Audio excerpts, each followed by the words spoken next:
প্রথমবারের মতো সাংবিধানিক আদালতে দক্ষিণ কোরিয়ার অভিশংসিত প্রেসিডেন্ট ইউন সুক ইউলের মুখোমুখি হওয়ার খবরে স্থানীয় সময় মঙ্গলবার আদালতের সামনে জড়ো হন কয়েকশো ইউল সমর্থক। এ সময় অভিশংসিত প্রেসিডেন্টের সমর্থনে একের পর এক স্লোগান দেন তারা। ইউলের ন্যায় বিচারে সদ্য ক্ষমতা নেয়া মার্কিন প্রেসিডেন্ট ডোনাল্ড ট্রাম্পের সমর্থন চান বিক্ষোভকারীরা।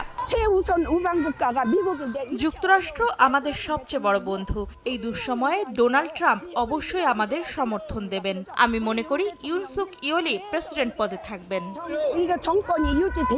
পরপর দুইবার আদালতের জিজ্ঞাসাবাদ প্রত্যাখ্যান করার পর মঙ্গলবার প্রথমবারের মতো সিউলের সাংবিধানিক আদালতের মুখোমুখি হন অভিশংসিত প্রেসিডেন্ট ইউন সুক ইউল। এ সময় সামরিক আইন জারির চেষ্টার বিরুদ্ধে পার্লামেন্টে আইন প্রণেতাদের ভোট দেয়া থেকে বিরত রাখতে সেনাবাহিনীকে নির্দেশ দেওয়ার কথা অস্বীকার করেন তিনি। ইউল দাবি করেন ভোটে বাধা দেয়া তার উদ্দেশ্য ছিল না। আইন প্রণেতারা চাইলে বাইরে কোথাও জড়ো হয়ে ভোট কর্মসূচি চালাতে পারত।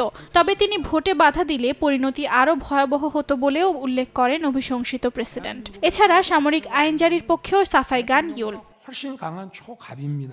সামরিক আইন জারির চেষ্টার অভিযোগে গেল বছরের 14 ডিসেম্বর অভিশংসিত হন ইউন সুক ইউল। সেই সঙ্গে তার প্রেসিডেন্ট পদ ও দায়িত্ব স্থগিত করা হয়। এরপর থেকেই তাকে সিউলের বন্দিশালায় আটক রাখা হয়েছে। গেল সপ্তাহে তাকে স্থায়ীভাবে ক্ষমতা থেকে অপসারণ করা হবে কিনা সে বিষয়ে সিদ্ধান্ত নিতে বিচার শুরু করেন সিউলের সাংবিধানিক আদালত।